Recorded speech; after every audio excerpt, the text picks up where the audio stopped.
the wheels really are falling off when it comes to Boris Johnson being Prime Minister. We've seen pictures of him sat in the Downing Street garden, supping wine and cheese, his partner, Carrie Johnson, being there with their baby. Apparently, it's a work meeting.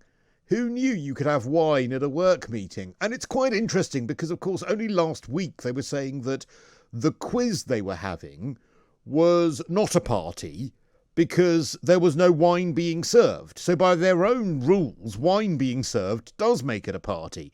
And let's not forget as well, we've already seen the video of Allegra Stratton laughing about the fact that they would use cheese and wine or a work meeting as an excuse. It just goes to show the really sketchy and frankly toxic relationship that the Downing Street Communications Department seems to have with the truth. Yesterday on my weekend breakfast show, I spoke to the comms analyst Sven Hughes, and he was saying that, and he has great experience in government communications. He's advised royalty and government when it comes to these matters.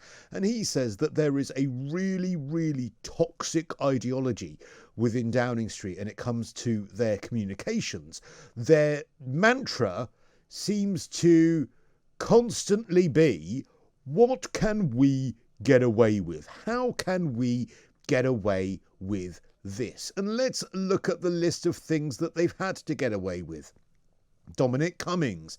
How can we get away with this? Oh, we'll say it's him going on an eye test drive to test his eyesight. That's how we can get away with this. How can we get away with it with Matt Hancock? Oh, well, we'll say that it was a slip up but it was all within the rules. We'll try and get away with it. How can we get away with it when it comes to the Downing Street parties? Well, we'll say that no parties took place. And then when it becomes blatantly obvious they did, we'll say that they were within the rules. And then when it becomes blatantly obvious through Allegra Stratton they were laughing at us, oh well, we'll try and get away with it by throwing her under the bus. And then when it becomes obvious that the person investigating it also was at a party, which is laughable incompetence, well, we'll try and get away with it by appointing someone else. It's constantly, how do we get away with it? And it just goes on and on and on. They never take responsibility. They never just say, you know what, screwed up, sorry, we'll resign or we'll do whatever necessary. And they're doing it now. It's actually the most perverse form of gaslighting when you have obeyed the rules, when you have not seen your family, when there have been people in the most heartbreaking fashion having to say goodbye to their relatives dying on Zoom calls. And what are they doing?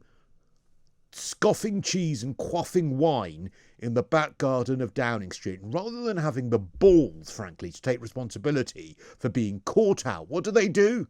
How can we get away with it? We'll stick Dominic Raab on the television this morning. I mean, you may as well go and stick a trained jellyfish on the television for all the use he is. And what do they say? Right, we'll try and get away with it by saying it's a work meeting. How many people bring their girlfriend and their child to a work meeting where they drink cheese and wine? I mean, do they think that we're stupid? They think we're stupid. They think we're thick. And we were thick. We are thick. You know why we're thick? Because we obeyed the rules when they were laughing at us and none of them did. And it all started with Dominic Cummings. And it all went downhill from there. 0344 499 1000. What now? Genuinely, what do you think should happen now? And are you absolutely furious about this photo? Maybe you're defending Boris and you think that this is all a bit of a fuss over nothing. Been a pretty dire weekend for him, especially when you also consider the resignation of Lord Frost. Now, he has not only cited the COVID rules for that, but he also has cited the fact that we have a Conservative government that seems to have absolutely no Conservative values whatsoever with their obsession with COVID rules, their obsession with net zero, their obsession with tax rises. We really are in the most diabolical position politically. And what do we have as an alternative? We can hardly call Labour a government in waiting, can we?